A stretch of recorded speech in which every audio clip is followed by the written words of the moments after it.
Hi, everyone. Welcome to Equity Solutions.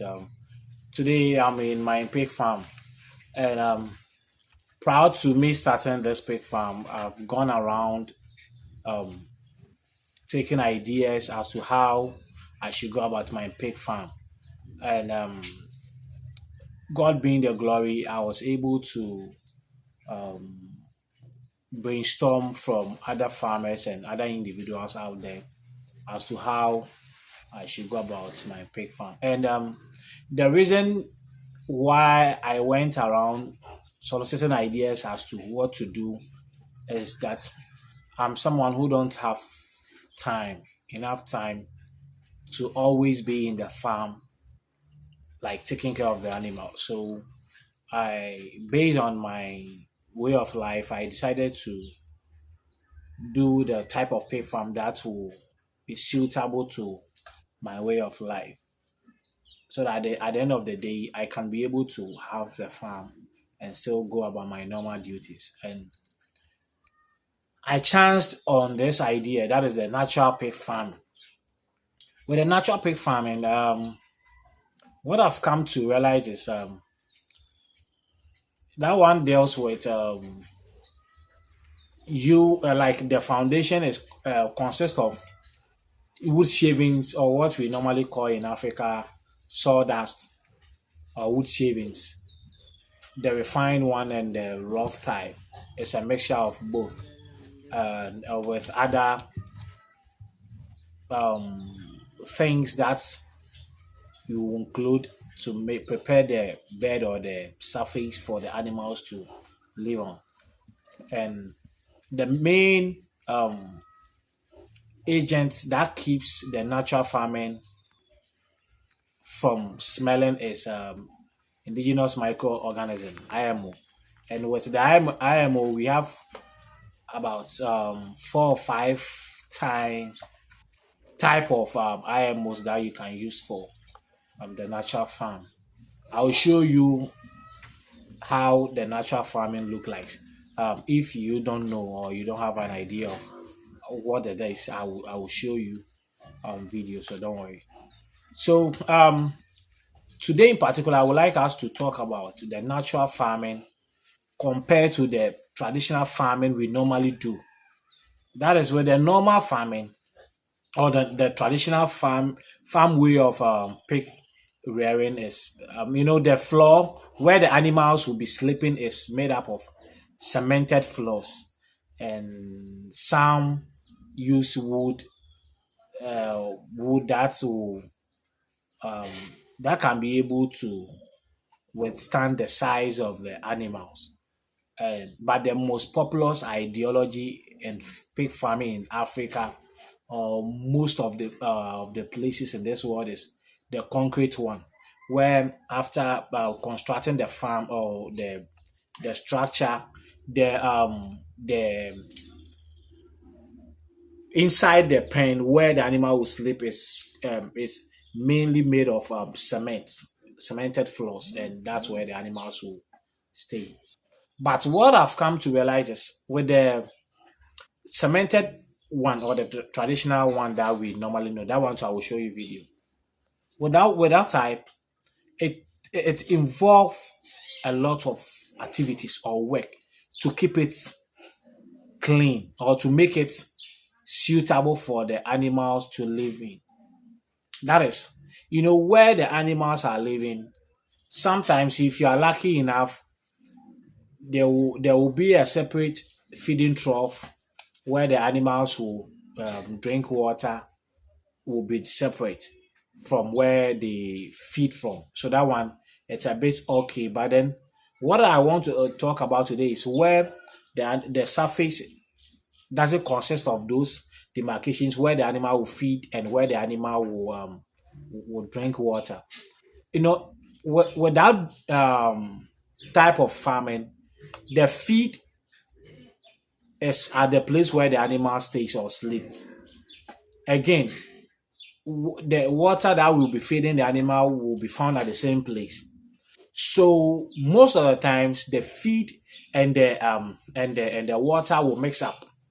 Eventually, when those things to come they come together, eventually they will give up smelling environment. And again, the animals will defecate at the same place.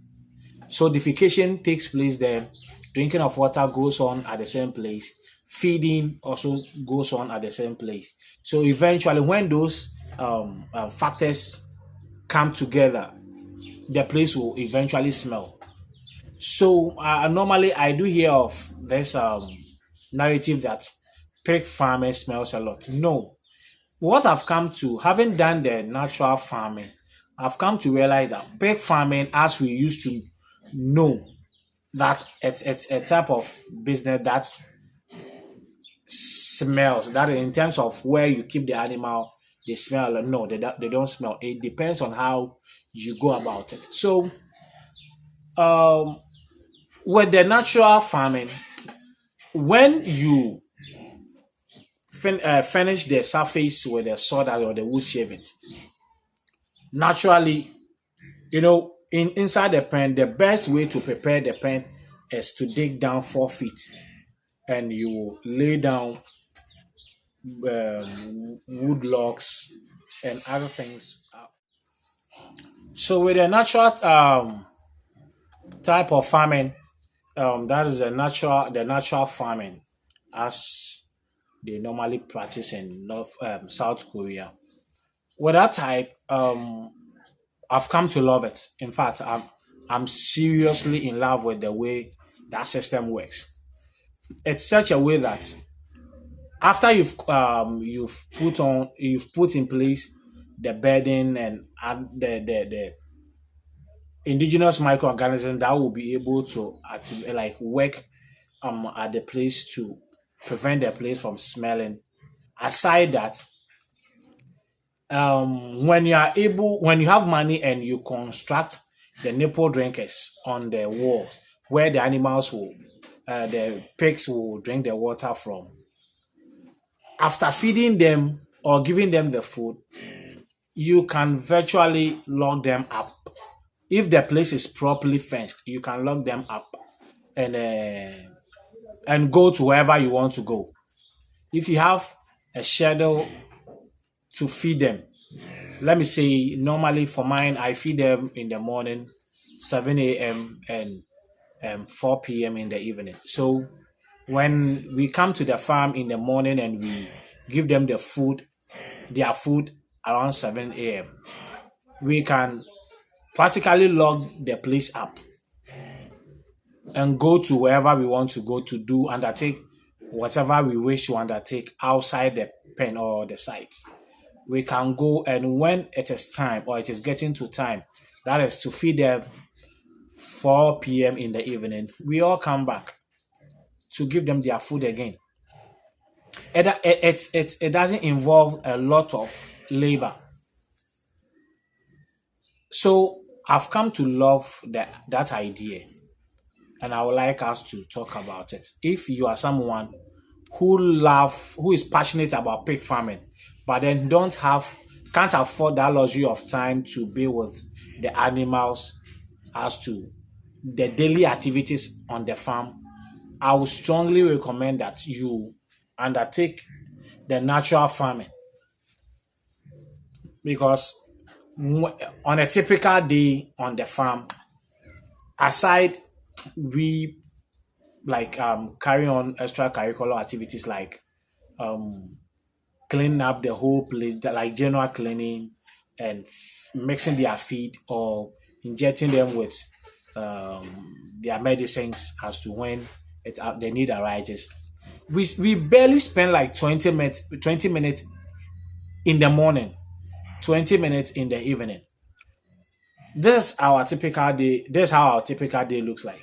We come early in the morning, provided with there's feed available. We've already mixed them. We go, we fetch the feed, and in the right proportion, we come proud to re-entering the pen to give them their food. Um, you basically have to pick your broom or whatever you use to sweep the pen inside the pen. You go and you we collect the feces that has been dropped like overnight. We collect them on rubbish collector. We just we use some what's the name, sticks or broom or other thing that can be able to help us to collect the feces. We don't sweep the whole place together. No, no, no. We just go and we collect the feces on the surface and we leave the small ones to mix with the sawdust. We do because we've already sprayed the place with IMO, so they'll work on it. Then we take the feces out and we give them their food and we are gone. And whilst we are away, in pig farm, they drink water throughout the day. They drink water more than we human beings. And I understand my understanding from pigs rearing is that pigs drink about 70% of their time in the farm with water. Like they drink water 70% of the day. So basically, if you are rearing pigs and you don't have time to give them their water, eventually it have um, an effect on their growth. Sometimes you wouldn't get the weight or the size you want because of lack of insufficient water in the farm. So we spend 20 minutes in the morning, we feed them, we go, we lock the whole place up, and they are there alone.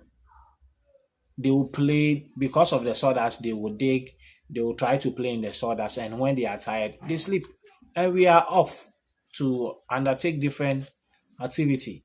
And in the evening, we come back during around 4. If my farm manager gets to the place before me, he will let me know that I'll continue my activity somewhere else. If not, when I also get there, I will inform him. It is a matter of picking the feces all over again. Like we repeat what we did in the morning. We take the feces, the bigger sizes, we package them, like we put them in a container, rubbish container or a storage container because we use them as manure on our farm. Very soon I'll be dropping a video for you guys to see how we treat the pig manure. So in the evening we spend 20 minutes and we are gone as well. So if you are someone who have tight schedule, natural farming is the best way to go. I will not lie to you. Go online, do research. You can contact me. I will show you how, I will show you how it is done, and you do it. It's not difficult. It is a matter of you having your capital, you having enough, doing research, and having the requisite amount of money that can bring your project to life, and that's all. So this is what I've learned so far. In fact, prior to me doing this, I went around soliciting ideas as I opined um, in the beginning of the video. I went around soliciting for ideas and I'm able to put it in place and it's working for me as a stance. So I would like to also share with you, my friends out there, to also consider it because I know that most people are interested in undertaking similar venture, but because of how we have tight schedules these days, people are reluctant to undertake it. But then it's not anything frightening if you get the right ideas and the right tools and the right preparation comes falls in place, you are gone. So you guys should try to um, get to the right channels, find the right ideas, and put them in place. And who knows what you are going to get at the end of what you are going to do. So this is what I would like us to share today. And subscribe to my channel, Equity Solutions.